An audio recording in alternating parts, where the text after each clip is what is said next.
আজকাল অনেক ভদ্রলোকই ঘরে নির্যাতনের শিকার, কিন্তু লোকলজ্জার ভয়ে বাইরে কিছু বলেন না। জনৈক ভদ্রলোকের জাঁজ্রেল স্ত্রী দ্বারা একদিন বেশ শারীরিক নির্যাতনের শিকার হয়ে অফিসে গেলেন, কিন্তু কপালের কোনো এক জায়গায় একটা কাটার দাগ ছিল।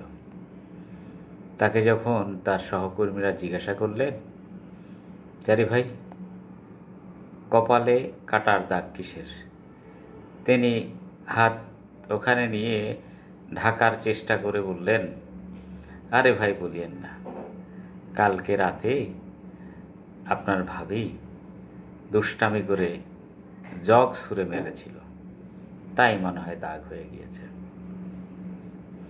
অর্থাৎ এরকম গোপনে গোপনে নির্যাতনের শিকার হয়ে চেপে যেতে হয়। আজকাল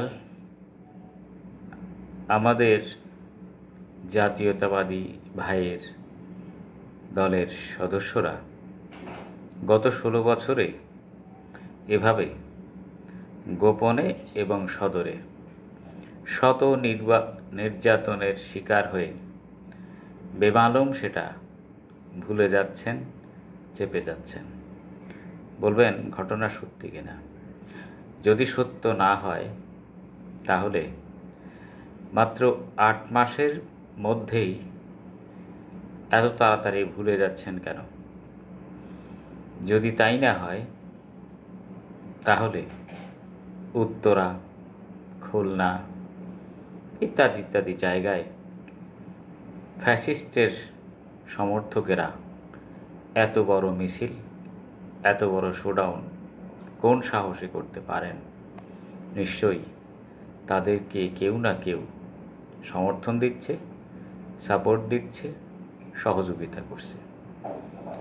এত দ্রুত রাতের অন্ধকারের মারের কথা, আয়নাঘরের কথা, জেল জুলুমের কথা, গুম খুনের কথা, ধর্ষণের কথা, রাজনৈতিক কর্মকাণ্ড না করতে দেওয়ার কথা, পার্টি অফিসগুলো ভেঙে দেওয়ার কথা, প্রধান অফিসের ফটকে তালা ঝুলিয়ে দেওয়ার কথা এবং স্বয়ং দলের প্রধানের অফিসের সামনে বালুর ট্রাকের কথা, ভাইস চেয়ারম্যানের নাগরিকত্ব বাতিল করার কথা, বড় বড় নেতাদের গুম করে ফেলার কথা নির্দ্বিধায় ভুলে যাচ্ছেন।